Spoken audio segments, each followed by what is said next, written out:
আগের পার্টে তো তোমাদেরকে আমি শেয়ার করেইছিলাম যে আমরা একটা ফ্যামিলি ট্রিপে বেরিয়েছি। তো ফ্যামিলি ট্রিপটা কোথায় সেটা তো তোমরা জানোই, আমরা যাচ্ছিলাম তারাপীঠে। তো এখানে আমরা ভোরবেলায় দাঁড়িয়ে শান্তিনিকেতন থেকে একটু তারাপীঠের দিকে যেতে একটা জায়গায় দাঁড়িয়ে বেশ গুড় টেস্ট করে ওখান থেকে গুড়ও কিনে নিয়েছিলাম বাড়ির সবার জন্য। দেন আবার তারাপীঠ যাওয়ার জন্য আমরা রওনা দিলাম। রাস্তাটা এখনও অনেকটা বাকি, তো সেখানে গাড়িতে বেশ মজা করছিলাম আমরা সবাই মিলে। ঘুমও পাচ্ছিল, আমি তো তাও মোটামুটি ঘুমিয়েছি, কম বেশি আমি ঘুমিয়েইছি বলতে পারো। আর সবাই অল্প অল্প ঘুমিয়েছে। আমি তোমাদেরকে কতটা বোঝাতে পারছি এখানে জানি না, কিন্তু সেদিন বেশ কুয়াশা ছিল। 2nd জানুয়ারি, বুঝতেই পারছো ভীষণ ঠান্ডা ছিল সেদিনকে।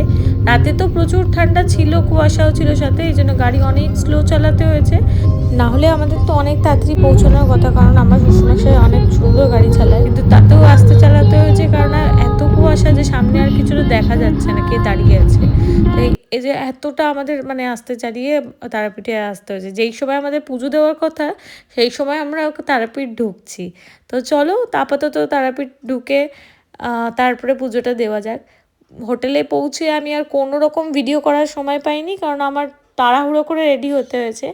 আমি আবার ওখানে গিয়ে শ্যাম্পু করে রেডি হয়েছি, যেহেতু আমার অনেকটা বড় চুল, অনেকটা সময়ও লেগে গেছে। তো যাই হোক, পুজোটা দেওয়া তো ওখানে মোবাইল কোনো অ্যালাউ ছিল না। পুজো ওই বাইরে থেকে যেটুকু ভিডিও করেছিলাম।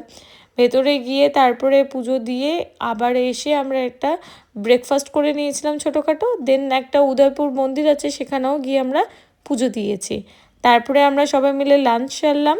ওরা খেয়েছে বিরিয়ানি 2 ভাই, বাট আমি তো বেলা শেষে ভাতই ভালোবাসি ভাই। যাই হোক, আজকের পার্টটা এতটাই। দেখা হচ্ছে তোমাদের সাথে নেক্সট পার্টে। ততক্ষণ